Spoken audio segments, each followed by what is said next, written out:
Hello, everyone. This is Maerose Hale, author of Butterfly Unique. I'm so excited to have you here. So, as you notice, my sweet little Gracie is not here. We were having some technical difficulties, but I do have my sweet, sweet, sweet, sweet sister-in-law with me, and this is Mayrose Hale. We're both Hales. Hail to the Hales.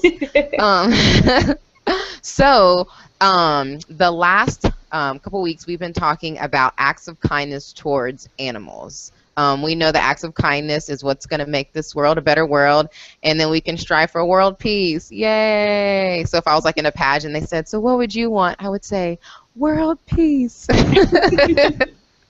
So last week we talked a little bit about animal care and different things that we do that are really nice to animals because they're living creatures as well. And so we want to do nice things for them. And also we ended the show by challenging you kiddos to go out to the shelter and see where you can volunteer. Animals need all kinds of love. So whether they need to be washed, brushed, walked, fed. So if you didn't get a chance to do that last week, go out there and call and see what you can do, you know, or maybe you can even walk your neighbor's animal or feed your neighbor's animal, but something kind towards an animal. That's what we're striving for this segment here. And so Mayrose is on because Mayrose used to work at PetSmart. And first of all, Mayrose is a Libra like me. We're the sweet, balanced ones. And so I say that because she's a nurturer. She's naturally a nurturing person. She is one of the sweetest people that you will ever meet. And so her working at PetSmart, I know the animals that she was around got really some good care. And then also the people that came in to make their purchases, I know they felt welcomed, and I know that she explained a lot in terms of taking care of animals because they're a big responsibility. They're so much fun. Like my son, he's like, oh, I remember a couple of years ago, I want a dog. You think he walked that dog? Mm-mm. Who fed the dog? Me, you know.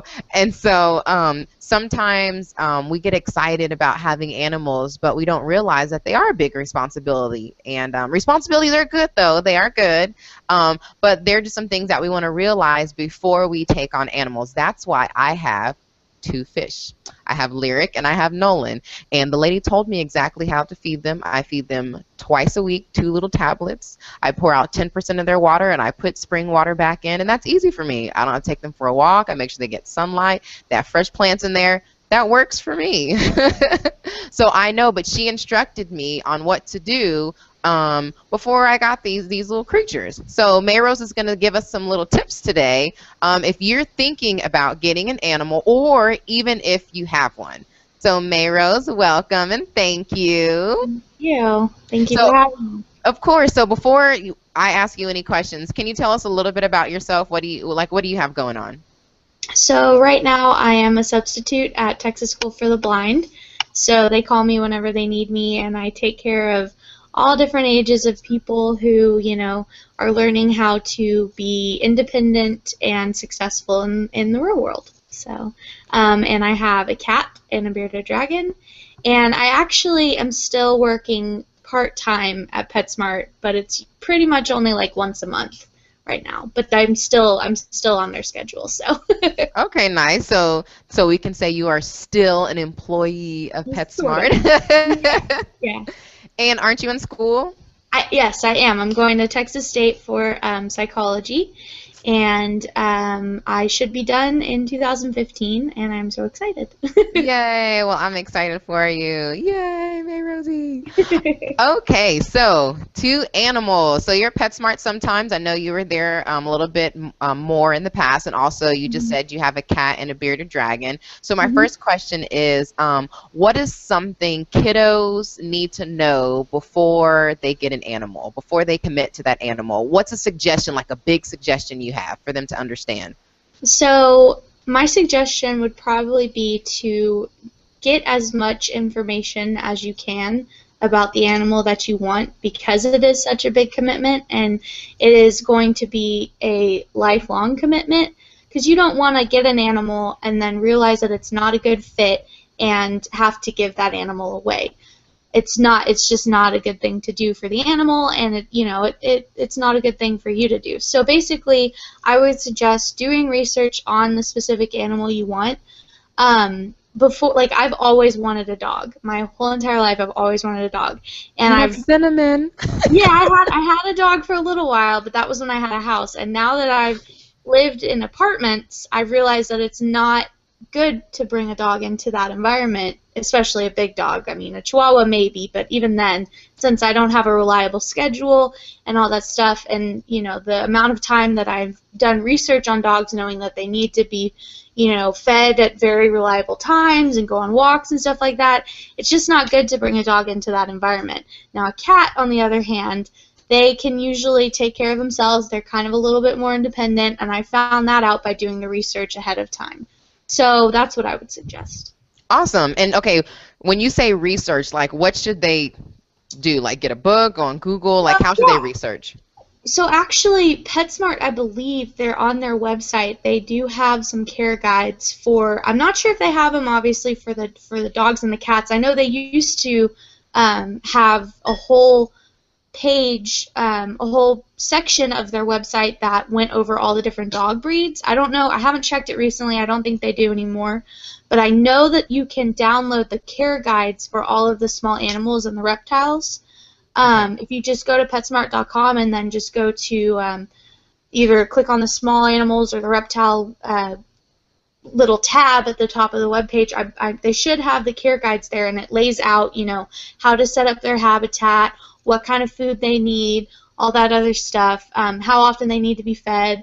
And so you can do that, or just Google the type of animal you want, or PetSmart, you walk into the store and they do have a lot of books that they sell on the topic. Awesome. Great, great, great. Thank you. So, kiddos, hopefully that was really helpful for you. Before you decide your animal, do a little bit of research. Thank you. So my next question is training. Do you recommend training for animals? And if so, what animals? So, definitely dogs. It's a great bonding experience. You can really do it at any age of the dog that you get. I know PetSmart sells training for puppies, and then they have them if you adopt a dog that's older than a year. They have that kind of thing. It's just a great way to bond with the new pet. You can do cat training. PetSmart doesn't offer that training class, but it's kind of interesting, because you always think of cats being kind of independent and hard to train, but with the right technique, you can train cat. So I think that's pretty cool. That is kind of cool. Like, I've never even heard of that before. Like, what kind of training what can you get a cat to do? Well, I know that, most of the time cats are nocturnal. They can be pretty active at night. I know personally my cat recently, actually, and I've had to break this habit of hers. She's been getting up at like 3 o'clock in the morning and jumping up on stuff and knocking over. And just by simply tweaking when I feed her and, kind of when not rewarding her behavior to get attention, I've changed it. I've trained her to come and lay down with me in bed, sleep with me throughout the night, and get up with me in the morning. So, it's kind of, most cats can be persuaded with food. So that's an interesting, I guess that's the best technique to do, is with treating food. Yeah, that is. I've never heard that. Okay, but what I did hear you say was reward. And yes. I know we were talking a little bit before about rewarding versus punishment. Can you talk to the kiddos a little bit about that? And the reason why that's important to me is because we've had 2 big dogs before, and they didn't have training, but especially when, I'm going to say there are males in the home, sometimes they feel, especially with big dogs, they have to be more aggressive. And so it ends up being more a punishment versus reward. Can you talk a little bit about that? Because maybe some kiddos and their parents don't even know about that. Yeah, I mean, I grew up around people who did think that, shoving a dog's nose in their urine was okay, and, keeping the dog outside when they chew on your shoes is an okay thing. But as time has progressed, excuse me, we have found that dogs don't know. Like, they are split second. They change their what they're focusing on. So they don't know what they're getting punished for. So the positive reinforcement, the rewarding, that's going to be a split-second thing where we do clicker training at PetSmart. So, you know, one of the first things that you do with your animal is you teach them how to sit, obviously, and you get a clicker. The trainer gives you a clicker, and you have a little bag of treats. And the second you can get that dog to sit, you snapshot. The clicker is kind of like taking a picture of the good behavior, and you immediately give them a treat. So instead of, you know, after the fact punishing the animal for doing something wrong, you're immediately rewarding the behavior. So they say, oh, okay, whenever I do this, I'm going to get an instant gratification kind of thing.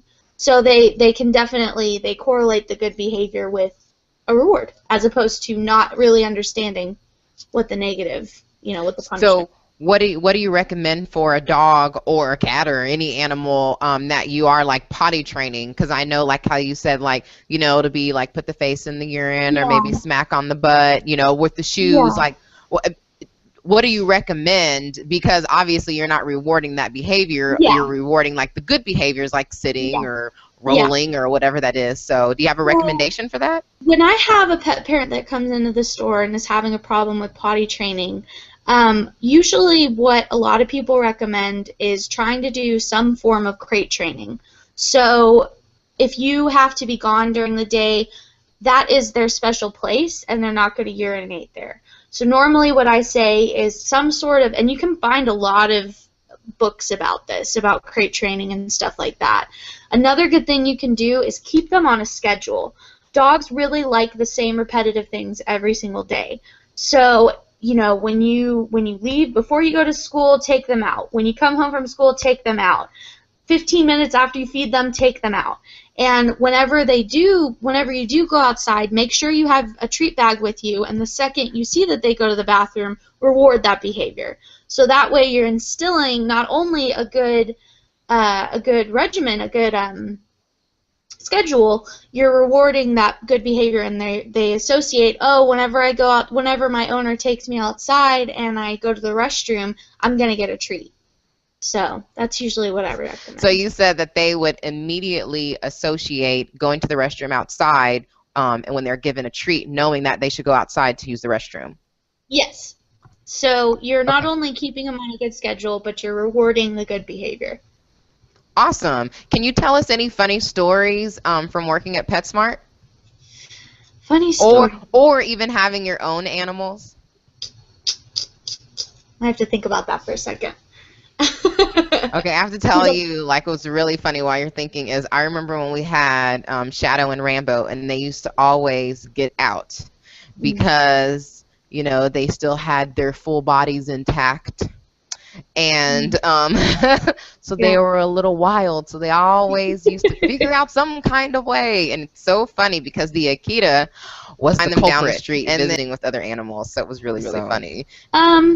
Okay, I was thinking about it, and I've worked at PetSmart for about almost 3 years now, and each year I find myself working around Halloween, and I think that's the funniest time ever because we have one weekend that we dedicate to animals getting the pet parents dressing up their animals and bringing them in, and I've seen some really funny costumes on some dogs, especially like there was one dog that had a jockey on it, like it was a horse, like a racehorse. How and cute. It had this little stuffed animal man on it. It was so funny.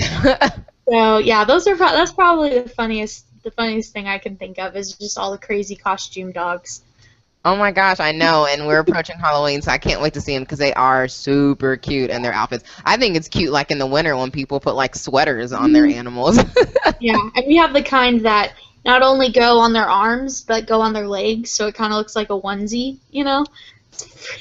Oh my gosh, that is so cute. So kiddos, you should tell us, like, go to the PrincessBUnique Facebook page and post pictures of your animals in costumes. I would love to see that. So it's the PrincessBUnique on Facebook. Please post them because that is going to be super cute. Okay, so Mayrose, I have one last question pertaining to taking care of animals, and that's the financial side. Is it a big financial responsibility or a little? Because some kiddos don't know that. They just think, hey, I want an animal, and then mom or dad, I need you to get the stuff. So Yeah. Yeah. Yeah, the way I usually kind of figure that out with the financial stuff is with the smaller animals, it's pretty expensive up front. So you pay for the habitat and all the food and all that other stuff up front, and then you can kind of enjoy the animal.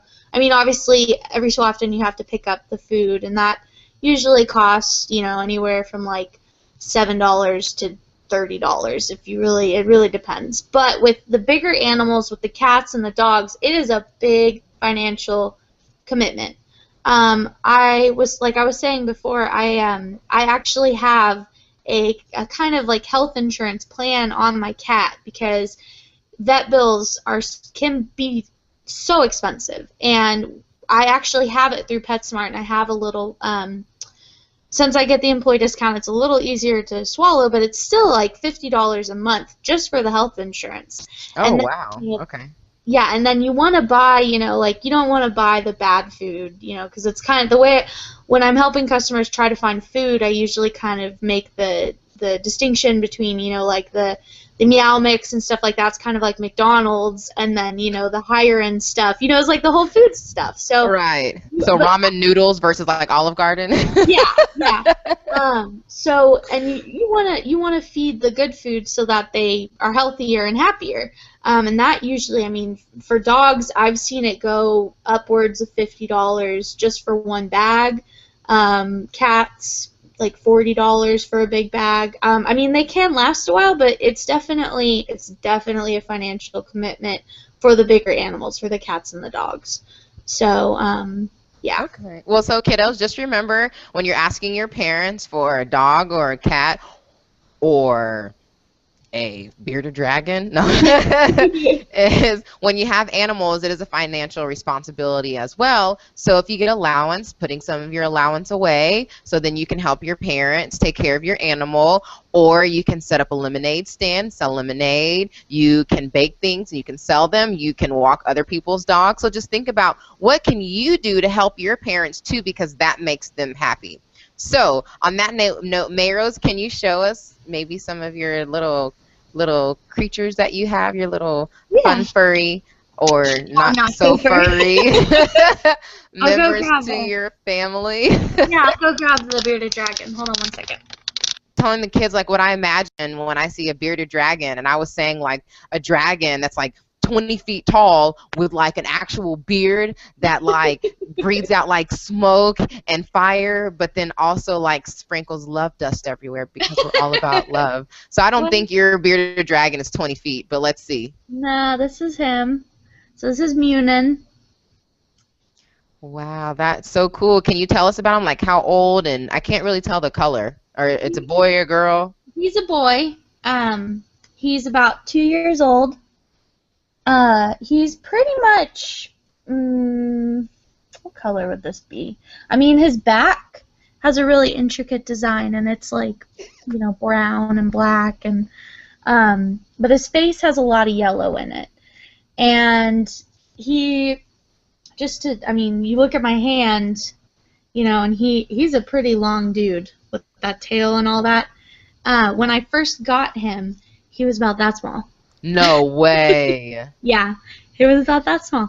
And I've been feeding him crickets and mealworms and different kind of veggies. And in fact, he's actually, I was going to show you this real quick. He's actually shedding right now a little bit on his face. Let's see if I can kind of show you a little bit. Right there. I see it. Yeah. So it's kind of sad. I don't know if I should really be saying this, but it's true. It's part of the life cycle. Right now, I've actually begun feeding him baby mice. They're dead. They're already moved on. I mean, actually, they're kind of bred they're pinkies, so they're little baby mice, and it's kind of sad, but you know, it's part of the chain of the food chain. So, and that's been helping him grow fast. He's been growing super fast because of that. I can't believe he was that tiny when you got him. Wow. So is there any like special care to take care of a bearded dragon? Yeah, and that's actually something that you could probably find on PetSmart too. Basically, they have specific temperature requirements. So during the day, we have a heat lamp on him because it's supposed to be anywhere from like 80 to 100 degrees in his tank. And he needs a basking spot, and he needs a place to hide from the sun, and he needs a big water bowl because sometimes they like to lay in their water bowl.